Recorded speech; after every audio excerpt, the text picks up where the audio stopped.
Églantine Jamais-Moreau, vous avez écrit Le curé est une femme, l'ordination des femmes à la prêtrise dans l'Église d'Angleterre.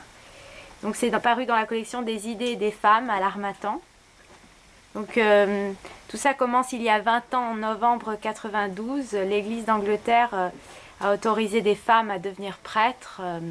Oui, effectivement, donc les femmes ont eu l'autorisation de pouvoir accéder à la prêtrise il y a 20 ans maintenant en Angleterre et elles sont ordonnées depuis le printemps 94.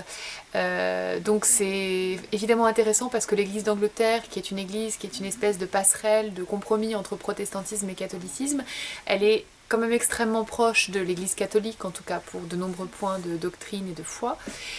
Donc ça permet d'avoir un espèce d'exemple d'ordination des femmes et d'avoir un petit peu tout le trajet qu'ont fait ces femmes, leur lutte qu'elles ont menée durant le XXe siècle.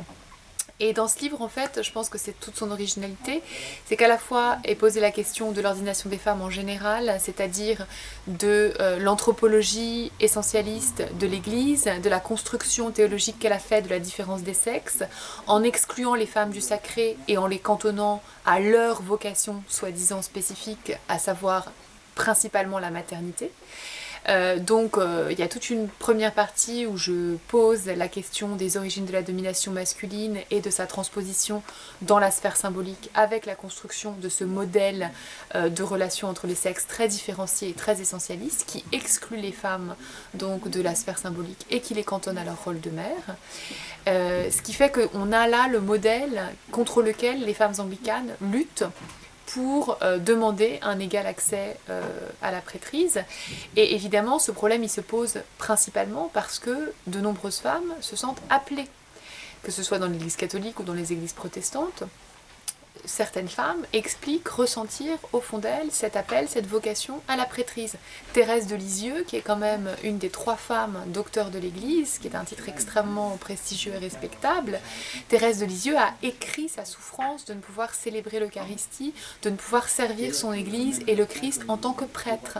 Donc cette vocation existe et le discours de l'Église, toujours aujourd'hui chez les catholiques et dans certaines églises protestantes, et le discours qui a été celui de l'église anglicane jusqu'aux années 70, c'était de dire cette vocation n'est pas possible, vous vous trompez, puisque vous êtes femme, vous ne pouvez pas être appelée à la prêtrise. Donc voilà, c'est toute cette histoire que l'on raconte, et ce qui me semble surtout très intéressant, c'est aussi toute la dernière partie qui est consacrée à une enquête sociologique. J'ai rencontré 40 femmes prêtres dans différents diocèses de l'Église d'Angleterre qui nous livrent leur expérience quotidienne, qui nous livrent la réalité et la richesse d'un ministère mixte dans toute sa variété. Et on voit que bien sûr il subsiste des problèmes. On sait que l'Église d'Angleterre vient de refuser l'accès des femmes à l'épiscopat, pas du tout parce qu'elle est contre, mais parce que la petite minorité des opposants est toujours extrêmement active. Donc il subsiste des zones de résistance, mais à travers tous ces témoignages, je crois qu'on voit réellement la richesse de l'affirmation de la mixité et de l'égale dignité dans le ministère que pratique donc l'Église d'Angleterre depuis 20 ans. Et où se situe la France dans ces problématiques ? Voilà, là, en France, il y a des femmes pasteurs, il y a quelques femmes prêtres anglicanes, elles sont peu nombreuses mais elles existent.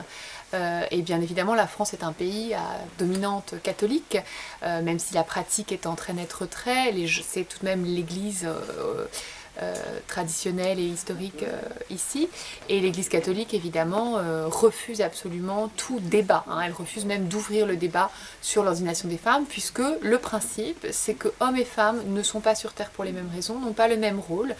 L'Église affirme évidemment l'égalité entre les sexes, mais encore une fois à cette conception très essentialiste de dire les hommes ont certaines qualités propres qui les destinent à un certain nombre de rôles, parmi lesquels celui d'être prêtre, à la suite de Jésus, à la suite des 12 apôtres qui étaient tous des hommes, ce sont les arguments de l'Église catholique, et des opposants aussi à la prêtrise des femmes chez les anglicans, tout ça est très détaillé dans le livre. Et d'un autre côté, les femmes sont donc cantonnées à leur rôle de mère, et je crois que quand Françoise Héritier souligne que quand on met la mère à la place de la femme, on oblitère la personne en elle, je crois que c'est tout à fait juste. La maternité est un rôle merveilleux, mais ce n'est pas ce à quoi les femmes se résument. Et je ne pense pas qu'on puisse dire, en suivant cette ligne essentialiste, que les deux sexes ont des qualités intrinsèques qui expliquent qu'ils soient plus aptes à tel ou tel rôle. Je crois que l'humanité est riche et variée, que chacun a beaucoup à apporter et qu'il est bien dommage que l'Église continue à se priver de la moitié de l'humanité et qu'elle lui dénie une reconnaissance dans la sphère sacrée, une possibilité d'autorité dans l'Église et un pouvoir décisionnaire, puisque dans l'Église catholique, le pouvoir décisionnaire appartient au seul clergé et ce clergé est constitué à 100% d'hommes. Et comment voyez-vous les choses évoluer dans le futur proche ? Je pense qu'en ce qui concerne l'Église catholique, l'évolution dans le futur proche, elle sera certainement très très faible. Je pense bien sûr pas que Benoît XVI fera quoi que ce soit pour mettre le débat sur la table. Tout dépendra certainement beaucoup du prochain pape, mais je ne suis pas certaine que l'Église ait envie d'affronter un certain nombre de débats qui sont pourtant à mon avis très nécessaires à sa survie, à sa proximité avec les gens. Je crois que l'Église devrait justement vraiment s'attaquer à la question de l'ordination des femmes, à la question du mariage des prêtres, à la question de l'homosexualité pour justement se reconnecter avec la société. Non pas qu'il faille suivre l'évolution, mais simplement il faut poser les questions, il faut arrêter d'avoir des discours hypocrites, il faut arrêter d'avoir peur. Je crois que le message des évangiles, c'est pas un message de peur. Au contraire, Jésus osait, il allait contre son temps pour beaucoup de choses, et son message c'était un message d'amour et de justice, et je crois qu'on perd ça beaucoup par peur du changement et de tout ce que ça pourrait provoquer. Les religions sont un peu les garantes d'une certaine tradition, donc les gens se réfugient un peu aussi là-dedans et sont très rétifs au changement. Dans l'église d'Angleterre, c'est tout à fait différent. La prêtrise des femmes, elle est en très très grande majorité acceptée, reconnue, appréciée. Il y a 3000 femmes prêtres aujourd'hui en Angleterre, elles représentent 30% du clergé, et dans les séminaires, un ordinant sur 2 est une femme. Donc voilà, cette prêtrise, elle est totalement acceptée. Maintenant se pose la question de l'accès à l'épiscopat. Encore une fois, dans son ensemble, l'église d'Angleterre est très très favorable à l'accès à l'épiscopat. La motion a été votée par 42 diocèses sur 44 et plus de 80% de l'Église est totalement convaincue. Le problème, c'est que les opposants sont très bien organisés, qu'ils ont réussi à se faire élire massivement à l'instance décisionnaire qui est le synode général dans la chambre des laïcs, et ça a conduit au rejet de la mesure là au mois de novembre, ce qui est évidemment très dommage parce que ça veut dire que l'Église d'Angleterre repart dans une procédure pour mettre en place une législation possible.